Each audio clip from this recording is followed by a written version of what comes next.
नमस्कार, मैं Rahul Mishra JMD news में आपका स्वागत करता हूं।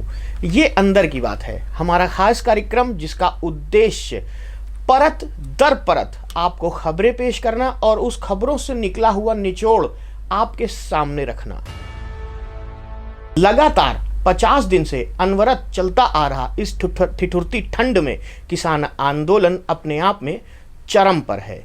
लगातार सरकार से वार्ताएं विफल हो रही हैं। क्यों हो रही हैं समझ में नहीं आ रहा है।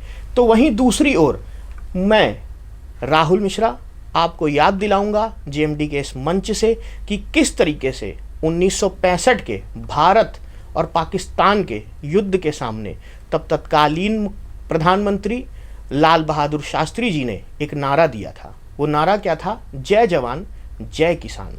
क्यों कहा था उन्होंने? क्योंकि भारत के जितनी भी आबादी है जहाँ पे किसान है, हमारा अन्नदाता है, जो खेती करता है, हमें अन्न प्रदान करता है, मेहनत करता है, गर्मी सहता है, सर्दी सहता है, बरसात सहता है, उसके बावजूद उसकी मांग नहीं पूरी होती है।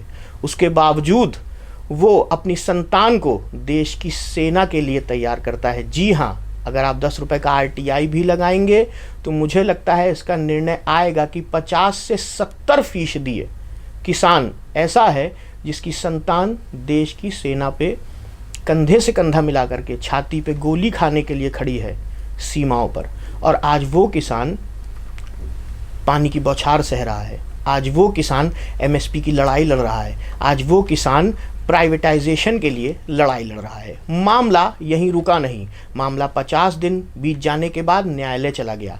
न्यायालय ने भी अमली जामा पहनाने की कोशिश की। जी हाँ, अमली जामा पहनाने की कोशिश की और न्यायालय ने ये तो कह दिया कि अगर किसानों के लिए आप कोई रणनीति इख्तियार कर रहे हैं, किसानों के लिए अगर आप कोई कानून बना रहे हैं, तो आपको एक बार उनसे ज़रूर पूछना चाहिए था। बंद पिटरिया में क्या है ये कौन जाने। खुलने के बाद पसंद है या नापसंद ये तो गवार और नागवार ही समझेगा। लेकिन किसान जो हमारा अन्नदाता है, उसको अगर आप टैक्स में छूट नहीं दे सकते हैं, उसको अगर आप मनचाही MSP नहीं दे सकते हैं, तो ये अपने आप में एक सवाल तो है ही। साथ में 50 दिन पूर्ण हो जाने के बाद, मैं तीसरी बार ये बात कह रहा हूँ कि 50 दिन पूर्ण हो जाने के बाद भी किसान लगातार सड़कों में है।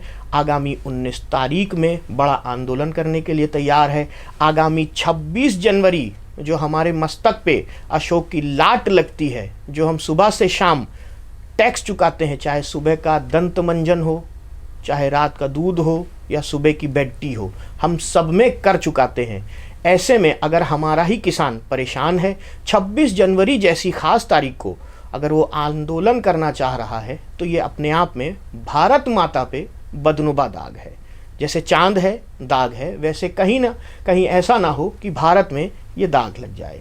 मैं यही कहूँगा अंतःगत्वा कि ये जो भी मामला है, न्यायालय को फ्रंट लाइन पे आकर के सरकार को समझाना चाहिए और जो लगातार वार्ताएं विफल हो रही हैं उसको कहीं ना कहीं किनारे ले जाकर के एक हरी झंडी दिखानी चाहिए। जो लाखों हजारों किसान परिवार के साथ, अपने जच्चा और बच्चा के साथ सर्दी पे टेंट के नीचे बैठा है, वो उठ करके वापस खेती में हरियाली में जाए और फिर वही लोहिया का नारा गूंजे कि गांव बढ़ेगा तो देश बढ़ेगा। जय जवान जय किसान।